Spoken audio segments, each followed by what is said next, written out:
निवेदन करना चाहता हूं। बोलिए।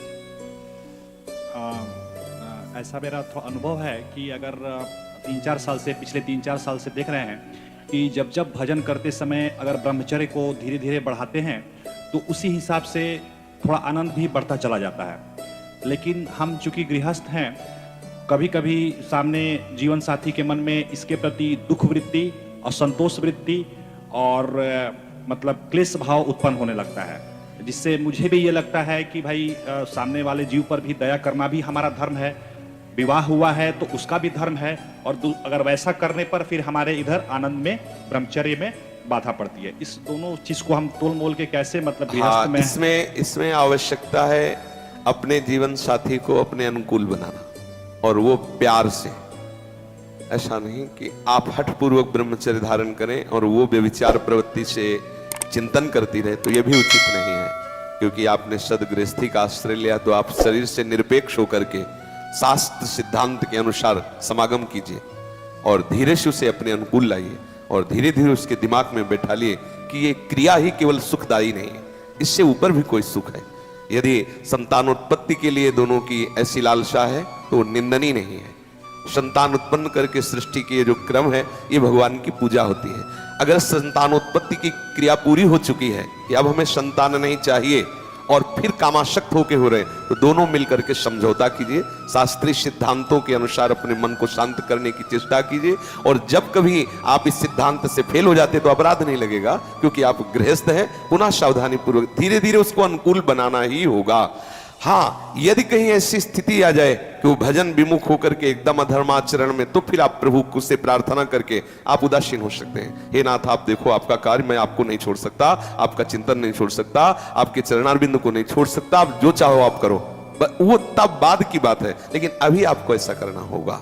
एक नियम बना लीजिए, दोनों मिलकर के एक सीमा बना लीजिए कि इस सीमा तक हम दोनों सह सकते हैं। प्यार से, प्यार से क्या नहीं हो सकता, पक्का हो सकता है। दुष्ट से दुष्ट को भी प्यार से महात्मा बनाया जा सकता है, पक्का। ये मतलब हम अपने अनुभव की बात कहते हैं। एक दुष्ट को भी महात्मा बनाया जा सकता है। हाँ, थोड़ा वो आपके अनुकूल नहीं चलेगा, आपको उसके अनुकूल चलना पड़ेगा। जैसे कितने ऐसे जीव आते हैं जो मतलब बिल्कुल परमार्थ लायक नहीं, बिल्कुल घोर विषयी हैं, लेकिन उनको प्यार करके, दुलार करके, डांट के, तीनों दबाएं। जब कभी डांट का अवसर होता है तो कड़वी से कड़वी डांट, फिर तत्काल इतना प्यार कि वो बेचारा विवश हो जाए कि ये मेरे हैं, और इसी मेरेपन में उसको हम उठाते हैं। अलग अलग जगहों से आए हुए हैं। आप सोचिए कि आपकी अवस्था से भी छोटे बच्चे बच्चियां हैं, इनके हृदय में भी वो विकार आते होंगे, लेकिन ना ये किसी की तरफ देख सकते हैं, ना वो विकार की बात सोच सकते हैं। आप सोच तो सकते हो, क्रिया नहीं कर सकते, सोच तो सकते हो, लेकिन सोच भी नहीं सकते, देख भी नहीं सकते, मिल भी नहीं सकते, विनोद भी नहीं कर सकते, फिर भी आनंदित है। क्यों? आप विचार करिए। अगर अध्यात्म में सामर्थ्य ना हो तो, और एक बच्चे, किसी बच्चे या बच्ची से आप उसके हृदय की बात लिखित मांग करके दी कि आप क्या प्रसन्न है, आप क्या शांत है, आप क्या आनंदित है, तो आप देख लीजिए। मतलब उनका हृदय कह रहा है कि मुझे नहीं चाहिए, भले हृदय में स्फुरणा हो रही, लेकिन मुझे नहीं चाहिए। ये कैसे आया? एक कृपा से आता है। रोज बात सुनते हैं, रोज अगर कोई विचलित होता है, दुलार करते हैं, समझाते हैं। बच्चा या बच्ची, देख पूरा संसार इसी में लगा हुआ, एक बार बच्चा तू कर्रा पड़ जा, और जब तू आगे बढ़ेगा तो खुद जो मैं कह रहा हूं ये तेरी समझ हो जाएगी, यही बात तेरे को अनुभव में आएगी। मैं इसी मार्ग से आया हूं, मैंने भी सहा है। उसको इतना प्यार, इतना दुलार समझ गया। अगर तू प्यार से आंसू भरकर अपनी पत्नी को समझा कि देख हम दोनों मित्र हैं, हम आपका विरोध नहीं करते, यदि आप कहो तो मैं हर बात के लिए तैयार हूं, लेकिन क्या जीवन का सार यही?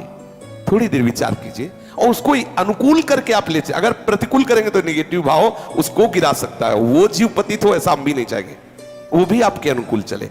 गृहस्थ में हो, इसलिए सहवास कोई निषेध नहीं है कि भाई आपने स्त्री सहवास कर लिया तो पाप लगा। जैसे एक विरक्त कर ले तो उसके लिए घोर अपराध है, और आपके लिए कोई अपराध नहीं है। लेकिन आप प्यार पूर्वक आगे, आप खुद अनुभव कर रहे हैं कि हम जितना अच्छा ब्रह्मचर्य धारण करते हैं उतना चिंतन में आनंद मिलता है। ये परम सत्य बात है। क्योंकि ब्रह्मचर्य क्षीण होते ही मेधा, वो अंदर से मन भजन के लिए निरुत्साहित होने लगता है। लगता है क्या करें क्या करें, और वो निरुत्साह से थोड़ी देर के लिए लगेगा, आज के बाद कभी नहीं करूंगा, लेकिन कुछ ही क्षणों बाद इतनी जोर से वेग आता है, वो सारे कसम, सारी वृत्ति सब फिर हट जाती है। फिर वो आखिरकार वो अगर सत्संग ना हो तो वो जीव एकदम निकृष्ट भावना में और नास्तिकता में चला जाता है। अगर होते कोई भगवान तो इतनी बार प्रार्थना की, इतनी बार कसम खाई, इतनी बार कुछ नहीं होता अध्यात्म से, ऐसी बात अंदर डलवा देगा मन, क्योंकि वो यही चाह रहा है कि तुम फंसो माया में। समझ रहे ना? हाँ, आप धैर्य, प्यार में बहुत सामर्थ्य, ये हम पक्की बात तुम्हें कहते हैं, प्यार में बहुत प्यार से किसी को भी उठाया जा सकता है। अरे जब प्यार से भगवान को वश में किया जा सकता है तो जीव की बात क्या है? लेकिन थोड़ा समय लगेगा।